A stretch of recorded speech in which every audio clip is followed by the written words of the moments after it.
5ই আগস্টে জাতীয় ছুটির তালিকাভুক্ত করতে হবে, জাতীয় দিবস হিসেবে এটাকে স্বীকৃতি দিতে হবে।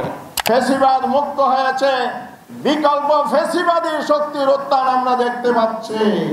আমরা আবার গর্জে উঠব, প্রয়োজনে রাজপথে নামব, রক্ত দেব, জীবন দেব।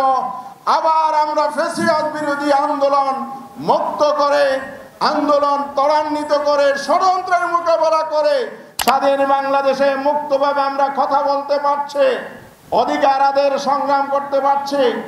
অধিকার এবং বাংলাদেশকে সমৃদ্ধশালী, উন্নত, আগামী দিনের ঐক্যবদ্ধ, মানবিক এবং অর্থনৈতিক সমৃদ্ধ স্বনির্ভর বাংলাদেশ গড়তে চাচ্ছে।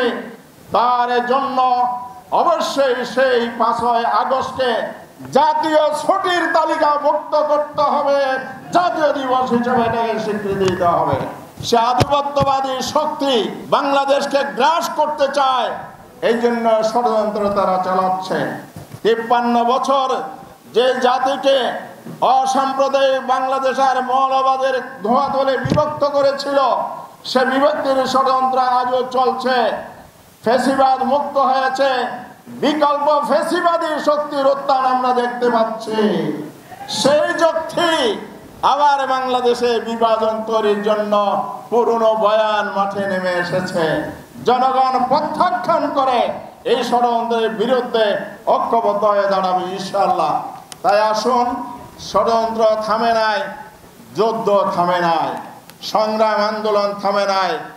আগামী দিনে বিগত 5ই আগস্টের মতো যেভাবে জাতীয় ঐক্য গড়ে উঠেছিল, সর্বশ্রেণীর মানুষ রাস্তায় নেমেছিল, শহীদ পরিবার যে কথা বলেছে তার সাথে সুর মিলিয়ে আমি কথা শেষ করতে চাই। আমরা আবার গর্জে উঠব, প্রয়োজনে রাজপথে নামব, রক্ত দেব, জীবন দেব। আবার আমরা ফ্যাসিবাদ বিরোধী আন্দোলন মুক্ত করে, আন্দোলন ত্বরান্বিত করে, ষড়যন্ত্রের মোকাবেলা করে বাংলাদেশকে নতুন বাংলাদেশ হিসেবে গড়ে তোলার জন্য বাংলাদেশ জামাত ইসলামী সহ দেশপ্রেমিক শক্তিকে সাথে নিয়ে আমরা